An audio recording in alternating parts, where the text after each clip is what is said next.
My girlfriend told me she was pregnant, so I had arranged to move all her stuff out behind her back. If you only read the title, I might sound like a bad guy. But I'm not. I've known I wanted to be child-free since my early teens. My parents didn't oppose me, but they did say I could change my mind. Since I'm not an only child, they'll still get grandchildren. When I was 20, I got a vasectomy. When I was 22, I met my girlfriend. I've been open about wanting to be child-free from the very beginning. I remember telling her about my vasectomy, but to be honest, I think there was already alcohol involved. So I'm not sure if she remembers. We were dating for a year and a half when she moved in with me. I'm now 25. 2 weeks ago, I got home from work, and my girlfriend was standing in the living room smiling. She showed me the positive pregnancy test. Thinking it was a TikTok prank, I played along. When she didn't reveal it was a prank, I knew what had happened, but I continued playing along. My girlfriend told me she was pregnant, so I had arranged to move all her stuff out behind her back. If you only read the title, I might sound like a bad guy. But I'm not. I've known I wanted to be child-free since my early teens. My parents didn't oppose me, but they did say I could change my mind. Since I'm not an only child, they'll still get grandchildren. When I was 20, I got a vasectomy. When I was 22, I met my girlfriend. I've been open about wanting to be child-free from the very beginning. I remember telling her about my vasectomy, but to be honest, I think there was already alcohol involved. So I'm not sure if she remembers. We were dating for a year and a half when she moved in with me. I'm now 25. 2 weeks ago, I got home from work, and my girlfriend was standing in the living room smiling. She showed me the positive pregnancy test. Thinking it was a TikTok prank, I played along. When she didn't reveal it was a prank, I knew what had happened, but I continued playing along. So I asked to make an announcement. I pulled Katie aside in front of everyone. I bet they thought I was going to propose.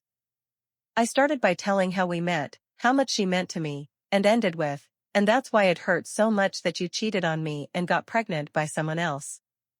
The room was silent. Katie looked shocked. She started telling me it wasn't a funny joke. I said I'm not joking. The moment you told me you were pregnant, I knew you cheated. I got a vasectomy 5 years ago, and I go to checkups every year. So if you're pregnant, you have cheated. At that moment, her phone rang. I told her to answer it. It was probably AP's full name. You know, the real father of your baby. Probably wants to talk about you moving in. Not sure if his wife and kids are going to like that. What happened was that my friends had loaded up everything of Katie's in a U-Haul and brought it to AP's home. When they called me, they were in front of his home for the final part. They rang the doorbell and asked the AP where they could put her things. He was confused, and they handed him and his wife a folder with pictures of him and Katie. And Carl said, since OP is kicking her out, she needs a place to stay. We're just here delivering her things. And since you don't want the woman who is pregnant with your child to stay on the street, we assumed you would take her in. AP called Katie yelling that she ruined his life and he never wants to see her again. After hearing him scream over the phone, I said, oh, so his wife doesn't want his mistress and their affair baby living there. So you'll have to stay here. With your parents. With that, I walked away, leaving a crying Katie and her confused and angry family behind. My friends brought the U-Haul with her stuff to her parents' house after the AP refused to accept it. I went home where my sister was waiting for me. She knew everything. This was not part of my plan, but Carl knows me so well.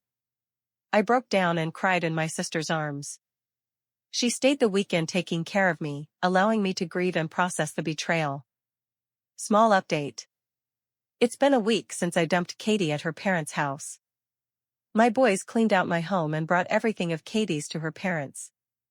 But because I didn't have time to mark everything that was Katie's, the boys didn't take everything that belonged to her.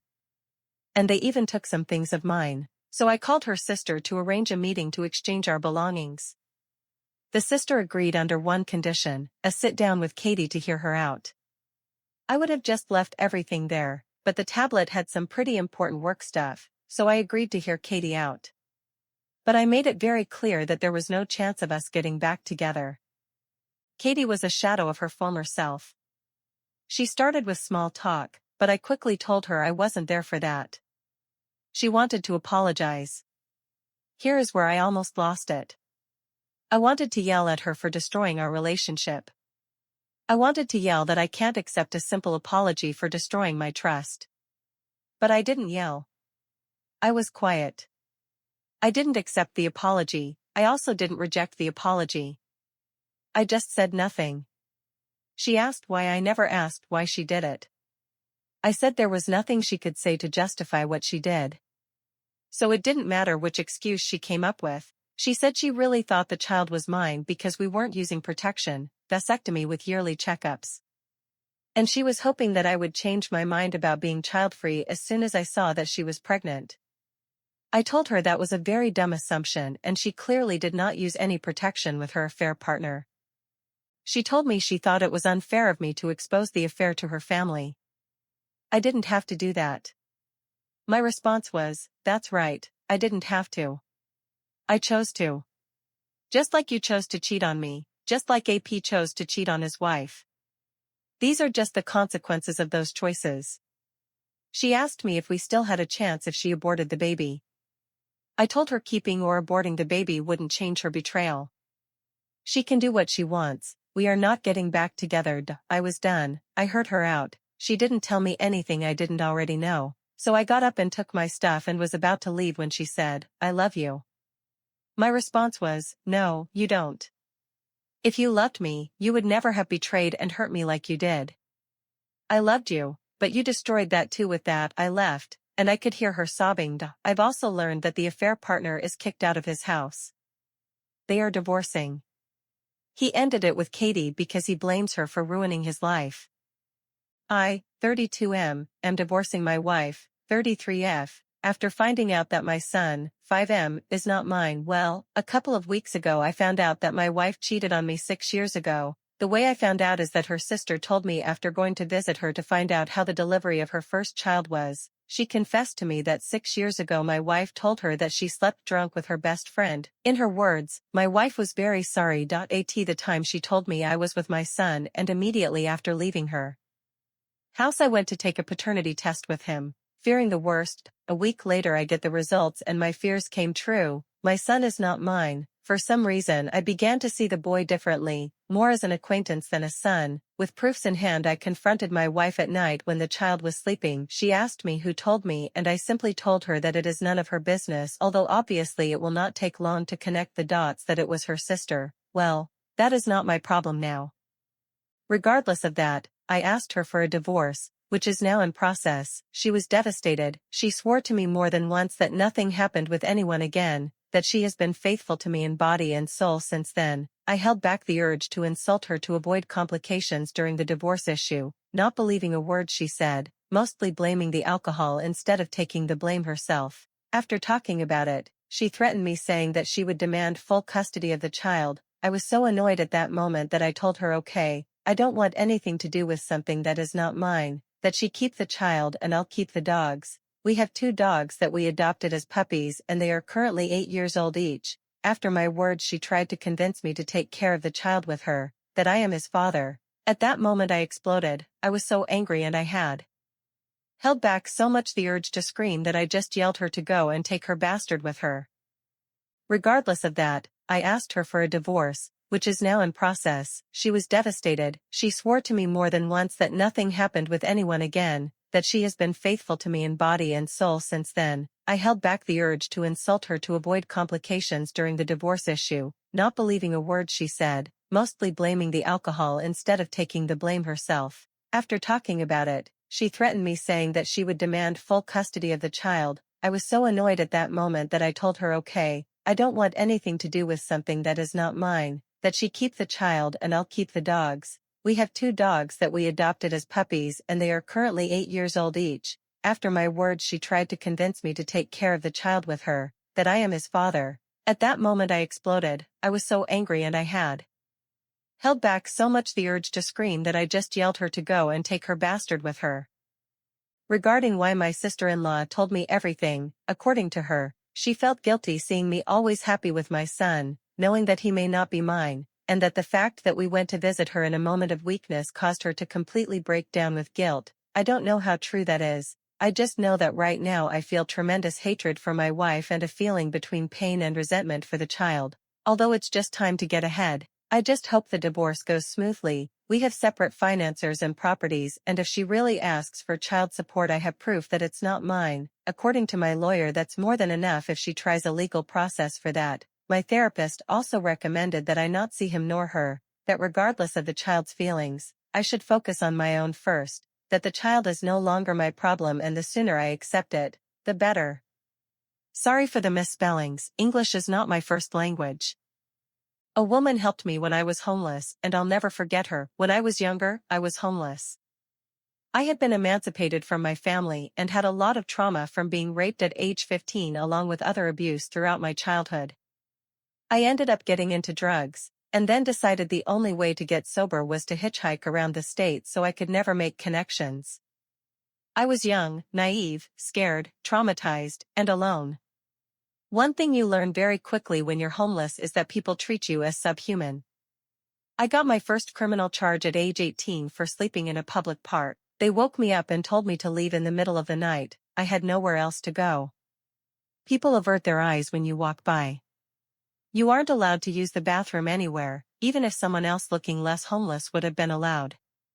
People shout things at you and talk down to you. It's pretty demoralizing. One day, I was sitting on the sidewalk and holding a sign that I think just said hungry. I didn't have a lot of skills and couldn't maintain a job because of moving around. I was also afraid to have more than a few dollars at a time because my sobriety was still fresh. I realize now the issues with begging, and would never do it again. Anyways, this woman walks by me with 2 young daughters and looks at my sign. She looks at me and says, "You're hungry? Well, why don't you come eat with us?" Keep in mind, I'm used to people shielding their children from me. Children would walk by me and ask their parents questions, and the parents would shush them and rush them along. I was taboo. Not to be acknowledged. So already this was astounding to me. She is letting me eat a meal with her and her children? She takes me into the restaurant and we all sit down. She asks me about my life and why I'm on the streets. She asks me about myself. She seems genuinely interested and not afraid.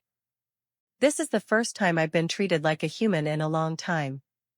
She gets me breakfast and even a dessert, which I try to refuse.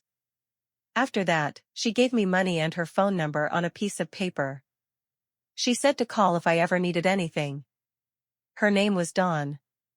I will never forget her. Dawn, if you're out there, you reminded me that day that I was still human. That I deserved kindness and respect. That I wasn't some broken, scary monster. Thank you. I will never forget that. If I still had her number, I would call in a heartbeat, but it was lost when my backpack was stolen a few months later. Also, in case anyone cares, I have been sober for 6 years now and I'm housed and working. Almost done with my associate's degree. Edit, a few people have asked how I got housed, so I'll put it here. Social programs, funded by the federal, state, and local government. That's literally it. I went to a rehab paid for by Medicaid, a transitional housing program funded by my county and the Federal Housing Authority, and I'm still using my Section 8 housing voucher funded by the federal government, although I'm working in IT now, so I hope to be completely self-sufficient soon. Winky face. Fund social programs. They work. Thanks for all your advices. Since yesterday, I've been making calls, my lawyer godparents, my friend lawyer, some local officials for some CCTV camera footage. I was friend with almost all officials within our school community because I helped a lot of students get scholarships and even pass on their college application. Some of them are their kids. They collected witnesses, and the community have been very supportive. The school board talked to me and said that I didn't do anything wrong. Our school head said that if I didn't step in, Alvin may probably be gone. Even my lawyers said to not speak to the parents, and advised me to wait for the footage, and my lawyer friend will collect statements. Alvin just got out from the hospital, and will be transferring to other schools. Some local official updated me. Thanks for all the advice. Haha, you guys have been so helpful. I don't plan on pursuing any case against the parents. I just want to drop this and move on with my life if I can. It broke my heart. Tomorrow, I should be attending the second day of my seminar, but I will go talk to the parents, straighten things up. I understand that they're just run by their emotions. I know I didn't do anything wrong. I don't even know their kid up to that point, and it happened outside the school parameter, so the school have no authority or obligations. I'm not pointing any blame to others. I just kind of feel guilty, knowing that what if I talked to the students earlier that Monday. I dunno, maybe I could have handled things better. Anyways, I just want to share my story here. I know it's kinda boring, haha, but thanks for reading. I'll update if I can. Edit. 1. I didn't interfered earlier. 2. I didn't do anything to avoid this conflict. 3. As a teacher, I should know how to mitigate situations like this. 4. I was negligent as a teacher. 5. I did not prioritize the safety of their child. And they claim they contacted a lawyer, telling them that the school or me should be the one paying the hospital bills, because it was our fault this happened, or else they'll file a case. Turns out, the students I saw that some teachers are talking to, are the ones who beat up the kid, and the other teachers believe their stories that they were just talking that time. The kid's name is Alvin, not real name, and he was a shy kid, with problems with his left eye. He was getting bullied because of that, and now, the doctor said that he may never see with that eye again. Some bystanders noticed me as I yelled for help. I asked them if they knew the kid's parents, and some of them recognized the kid and immediately ran to their house for his parents. After about 10 minutes an ambulance came, and as the ambulance came, I stood aside as they removed the cloth bandage I put on his forehead. They asked me some questions, and I told them the story. The parents arrived panicked, the mother was crying, and they went with the paramedics. I haven't had any update that day, went home, told my wife the story, and she kinda teased me because I saved someone today. That's her way of saying she's proud of me. I was trained as an emergency responder, and yes, I was proud of that. Today, I was attending a seminar when I got a call from my school head. The parents of the kid wanted to file a case against me, because, as I was going home, noticed bunch of our students forming a circle, not sure of the term, but there are a bunch of them in an area, about 5 to 6 of them in a waiting shed and seemed to be hitting something. It got my curiosity stopped and turned back to see what they're up to. When I called them, they all ran away, panicked as they recognized me. I immediately saw a kid lying down the pavement and blood flowing. I rushed to the kid and checked if his breathing, put him to a recovery position, to his side, as I noticed his nose bleeding, a cut on his forehead, swollen left eye and other bruises. I opened the under-seat box from my motorcycle and got a cloth, tied it with the rubber I had to his forehead. Called the emergency response. The kid woke up at this point and I told him to just lay down. Parents of a beaten-up student wants to get my license revoked after I saved their son. This happened literally last Monday. For context, I'm a teacher, and I teach senior students. I am advising a class of STEM students, and handles all STEM and senior high subjects.